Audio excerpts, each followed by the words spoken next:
Sur le fronton de Vieux-Boucau, les 3 sculpteurs, choisis cette année pour la fête de la Coustille et du bois flotté, sont en plein travail afin de réaliser leur œuvre qui intégrera le chemin de la Coustille. On accueille les sculpteurs le jeudi soir pour qu'ils découvrent les emplacements où vont être posées les sculptures, pour qu'ils découvrent les bois aussi. Et ensuite, le vendredi matin, il faut faire le choix. Il y a 11 bois devant eux, 11 troncs de 5 mètres à peu près.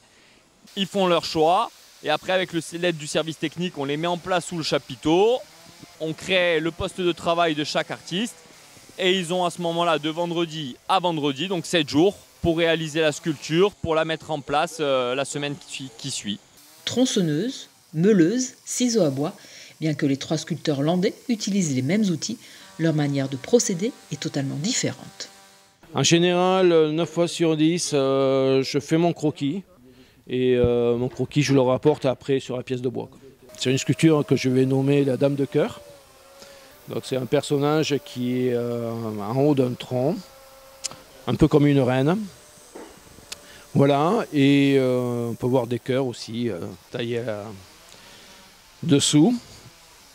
Et l'idée, c'est en fait d'imaginer on est proche de la mer, de l'océan. Je pense aux femmes, des fois, qui attendent leur mari, qui vont en mer, comme ça. Donc, ces femmes qui font preuve beaucoup de résilience et qui attendent leur cher époux revenir de l'océan.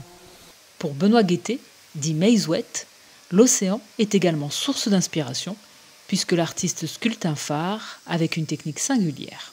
Alors moi, je fais des sculptures sur bois par assemblage. Donc, je prends des gros troncs de bois, je les tronçonne, je fais différents éléments. Je prépare en amont la matière et ensuite je les assemble, je les empile, je les compresse pour faire des sculptures avec des zones de vide à l'intérieur.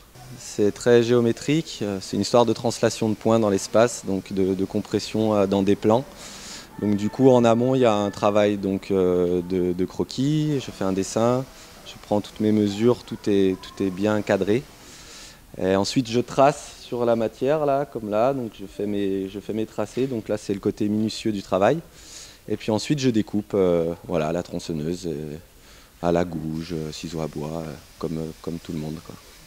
Donc ce sera un phare qui portera en lui différents éléments graphiques qui évoquent la nature. C'est un peu un défilé paysager. Je vais partir sur une première ronde qui peut évoquer la dune, ensuite il y aura une vague, un bateau, des oiseaux, un soleil, voilà. À l'opposé de cette méthode, très mathématique et précise, Mehdi Melaoui laisse place à son inspiration et à ses réalisations passées pour guider ses gestes. On nous a présenté énormément de bois flotté. Alors quand je dis bois flotté, ce sont des troncs énormes. Donc je me suis un peu inspiré, j'ai regardé, il y a différents troncs avec différents mouvements, reliefs, etc. Je me suis attaqué à un premier tronc, mais c'est beaucoup de sable et de pierres qui se sont bloqués dedans à cause des marées.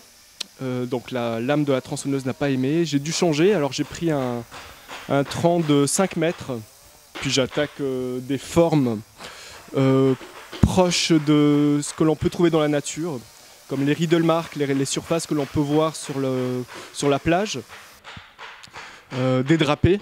Voilà, je me suis fait un geste mémoire avec mes différentes sculptures. Donc finalement, on s'adapte un petit peu au bois, à ses imperfections, à lui donner des harmonies, des tensions, etc.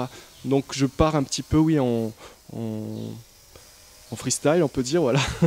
Et je m'adapte aux gestes. Et à la fin, je redessine, je perfectionne, j'enlève, je prends des choix, je fais des choix. Pour découvrir ces 3 sculptures terminées, rendez-vous sur le fronton de Vieux-Boucau, dimanche 2 mars, pour leur vernissage. Elles viendront par la suite étoffer le chemin de la Coustille et sa vingtaine d'œuvres en bois flotté.